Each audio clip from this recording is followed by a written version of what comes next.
magaalada Kismaayo xarunta gobolka Jubbada Hoose waxaa maanta ka furmay wajigii saddexaad ee shirka dib u heshiisiinta beelo ku dagaalamay galbeedka magaalada Kismaayo waxaana shirka maanta ka soo qayb galay madaxweynaha dawlad goboleedka Jubbaland madaxweyne ku-xigeenka labaad xubno ka tirsan labada gole ee dawladda odayaasha dhaqanka iyo culimada diinka deegaanka kulankan oo dad badan ay khudbado ka jeediyeen waxaa ka hadlay qaar kamid ah waxgaradka labada beelood ee dirirta dhaxmartay waxaana ay sheegeen inay diyaar u yihiin nabadda iyo dib u heshiisiinta dadka wada degan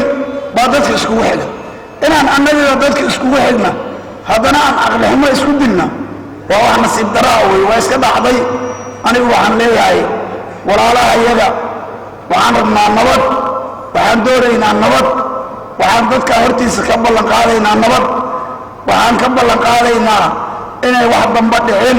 walaalaha iyagana waxaan ka codsanahay inay saa noola qaataan qofkii nabadda diida waxaan rabnaa anigu kolba bees aan ka dhashay dawladda Jubbaland ma ku soo wareejinaya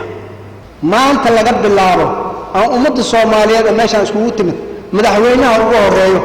waxaan u sheegaynaa inaan beesha horumale maslaxa ay ka qaadato wax allaala wixii mataqaanaa maslaxada lagu gaaray inaan qaadanin waan idin cadeynayaa madaxweynaha dawlad goboleedka Jubbaland Mudane Axmed Maxamed Islaam oo ugu dambeyntii shirka ka hadlay ayaa sheegay inaan la aqbali doonin mar dambe dhiig dad shacab oo deegaanka oo si bilaash ku daato waxaana uu codsaday in la ilaaliyo wada deganaanshiyaha dadka deegaanka nin kasta oo dagaalka ku dhintay dib u fiiriyo waxa cidda asayda loo xidhayaa waxa hooyada ooyeysaa waxa aabaha gablabayaa waxa gabadha walaal waayeysaa iyaga u dib ugu noqonaysaa marna lagama yaabo inay halabeen meel kale jiraan ma garan karayo wax dan ah oo isu geynayso ku dagaalami karaan waxaan rabaa saaka inaad qaadataan dhulka ilaahay baa iskale qof walba intuu ku noolaysto leeyahay Soomaaliya hadday dhul isku layso way khaldan tahay saadadba ma haysato dhulkii u daga oo ira deeqa uu inaga badan yahay isaga inaga badan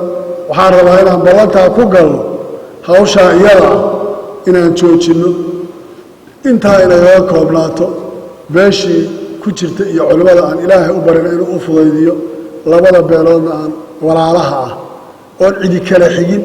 oo cidi u dhaxaynin oo hadda labadii ugaas isgarab fadhiyaan inay ilaahay uga cabsadaan qaadaanna mas'uuliyadda annana aanan mar dambe aqbalaynin inay sidaa wax u sii socdaan labada ugaas waxaan rabaa anigoo mas'uula oo ilaahay halkaan maanta uu mas'uuliyad iga saaray inaan ballan idinkula galo sidaan shalay mid walba gooni ugula hadlay hawshaas in la afjaro dadkii aan dhexorodno la galo baadida la daayo dadkii la isu keeno ardaalka aan iska wada qabno inta ballan ku galay ballan shirkan ay soo qabanqaabisay dawlad goboleedka Jubbaland ayaa waxa ujeedkiisu uu yahay in si kama dambaysa loo soo afjaro colaad in dhawaanaha ku soo noqotay deegaanada galbeedka ka jira magaalada Kismaayo taasi oo ay ku waxyeeloobeen dad shacab ah oo reer miyi ah oo deegaanka wada deganaa waxaana socda dadaalo kala duwan oo ay wadaan culimada diinka odayaasha dhaqanka iyo dawlad goboleedka Jubbaland taasi oo ah in dadka deegaanka ay nabad ku wada noolaadaan ilaadan maxamed TV-ga Universal magaalada Kismaayo